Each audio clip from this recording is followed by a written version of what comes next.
अर्जुन धीरे धीरे लाइब्रेरी के अंदर प्रवेश करता है, जबकि टीना उसके पीछे झिझकती हुई चल रही है। उनकी आंखें डर और जिज्ञासा से भरी हैं। जैसे ही वे एक पुराने किताबों के ढेर के पास पहुंचते हैं, अचानक उन्हें अंधेरे गलियारे में एक परछाई दिखाई देती है। अर्जुन और टीना एक छोटे शहर के सरकारी स्कूल में पढ़ते थे। स्कूल की पुरानी लाइब्रेरी के बारे में अफवाह थी कि वहां एक रहस्यमयी परछाई रहती है जो किताबें चुराने वालों को सजा देती है। परीक्षा से पहले अर्जुन को एक खास किताब चाहिए थी जो सिर्फ उसी लाइब्रेरी में मिलती थी। टीना ने डरते हुए मना किया, लेकिन अर्जुन ने कहा, डर कर तो कुछ नहीं मिलेगा, चलो साथ चलते हैं।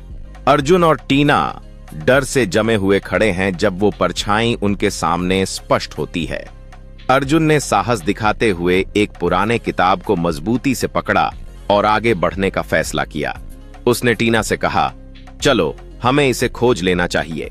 टीना और अर्जुन डर से जम गए, एक दूसरे को चिंतित नजरों से देखते हुए, क्योंकि परछाई शेल्फ के पीछे और भी बड़ा और स्पष्ट होने लगी।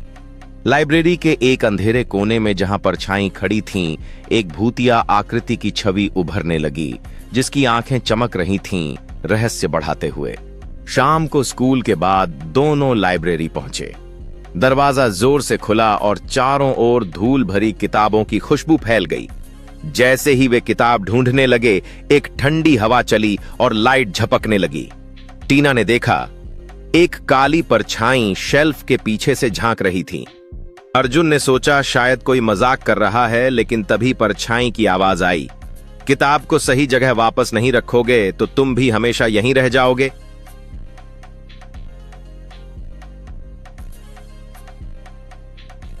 अर्जुन ने साहस दिखाते हुए आगे बढ़कर एक किताब मजबूती से पकड़ी। उसके चेहरे पर दृढ़ता स्पष्ट थी, क्योंकि वह परछाई का सामना कर रहा था। भूतिया आकृति अब पूरी तरह से उजागर हो चुकी थी। हाथ में एक प्राचीन किताब रखी थी और गंभीर एक्सप्रेशन के साथ अर्जुन और टीना पर छाया डाल रही थी। डर के बावजूद अर्जुन ने साहस दिखाया। उसने जल्दी से किताब पढ़ी, जरूरी हिस्सा नोट किया और उसे उसी जगह पर वापस रख दिया। तुरंत लाइट लौट आई और परछाई गायब हो गई। तभी एक बूढ़ी लाइब्रेरियन मुस्कुराते हुए आई और बोली, बहुत अच्छे बच्चे हो तुम दोनों। जो किताबों की इज्जत करता है उससे परछाई नाराज नहीं होती। उस दिन अर्जुन और टीना ने सीखा, किताबें सिर्फ पढ़ने के लिए नहीं, इज्जत से रखने के लिए भी होती हैं। सीखने के बाद अर्जुन और टीना ने एक नया नजरिया पाया।